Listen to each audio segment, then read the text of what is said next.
Alors, bienvenue sur Émergence. Nous sommes encore une fois avec Patrick Moulumba dans notre série de vidéos sur l'agribusiness. Et alors, on va aller tout de suite dans le vif du sujet.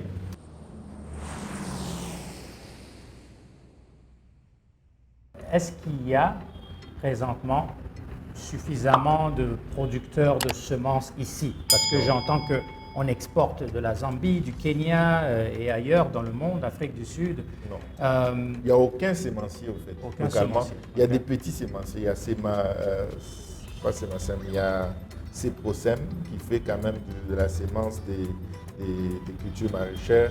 Il y a l'INERA qui produit du maïs. On m'a parlé de l'INERA Oui. quand j'étais à Mbujima et j'ai même rencontré un multiplicateur d'agriculteurs. Donc lui, il multiplie les semences de l'INERA. qu'il va prendre à l'INERA. C'est ça. Mais le travail de l'INERA, est-ce que un privé peut se constituer et faire ça, c'est-à-dire Oui. créer dans le laboratoire un semencier? Oui, oui. Tu peux être un Super. sémencier.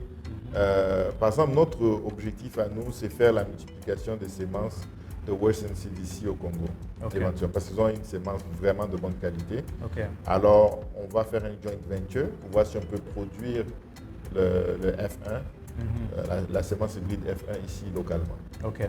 Donc, c'est encore dans le processus. On discute avec d'autres sémenciers aussi. Parce que si tu veux produire ta semence, ça prend beaucoup de temps. Ouais. Donc, en attendant que nous sommes en train de multiplier les autres et travailler en joint venture, on va travailler aussi sur la création d'une sémence hybride Ouais. améliorée ici localement. OK.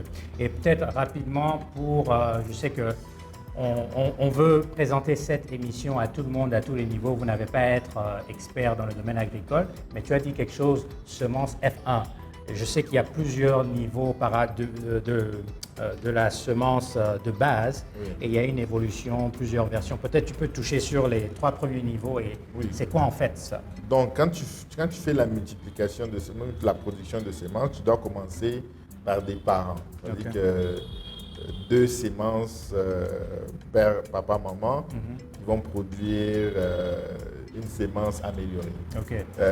Par exemple, pour beaucoup de gens confondent OGM OK. et les semences hybrides.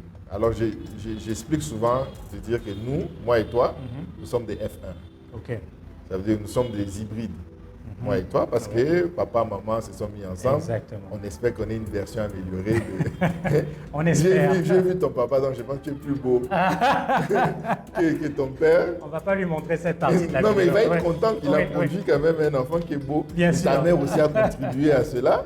Donc c'est la même chose. Donc en fait, le F1, c'est on prend une sémence qui a une propriété spécifique. Par exemple, elle est capable de faire 14 tonnes par hectare. OK. On va la mettre avec une sémence qui a des propriétés spécifiques, par exemple résistant à certaines maladies. OK. Et on va les croiser naturellement.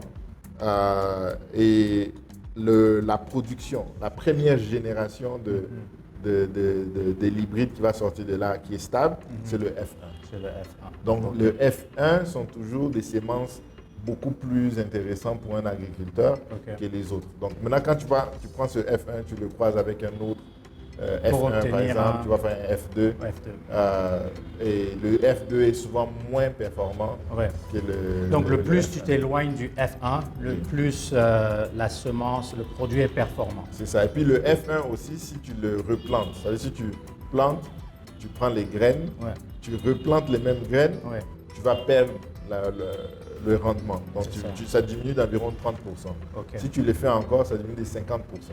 Très bien. Donc maintenant, la différence avec le F1, c'est que tu dois toujours, si tu es un agriculteur industriel, tu vas toujours acheter la sémence. Ok. Tu dois rentrer et acheter la sémence. Et puis Super. tu préfères acheter la sémence parce que ça te garantit tes 8 tonnes, 10 tonnes par hectare, au lieu de prendre une sémence qui dégénère, Voilà. qui va dégénérer, donc un F2 qui va dégénérer. Super, super. Vraiment très bonne information. Je pense qu'on apprend beaucoup à travers cet échange. Et je sais que vous pouvez vous percer un peu au niveau technique, Oui. mais ça, ce sont des informations vraiment clés. Imaginez-vous que vous soyez du Congo, que vous soyez d'ailleurs en Afrique, Côte d'Ivoire, Sénégal, Kenya, Afrique du Sud, peu importe d'où vous venez, renseignez-vous pour savoir, par exemple, dans le domaine de semencier, s'il n'y a pas suffisamment, si ce marché-là est encore vide, où il y a très peu d'acteurs, voilà une place où vous pouvez aussi vous investir et trouver votre place et créer de la valeur et créer des richesses aussi. Et c'est très lucratif. Ouais. Très, par rapport à la production agricole. Voilà, voilà. Donc ne pensons pas toujours production agricole. Il y a toute une chaîne de valeur qui constitue l'agriculture, de la production jusqu'au produit fini. Il y a plein de choses auxquelles il faut s'intéresser, se former et se jeter à l'eau. Donc, on s'arrête là pour cette partie et on se revoit dans la prochaine vidéo. Merci.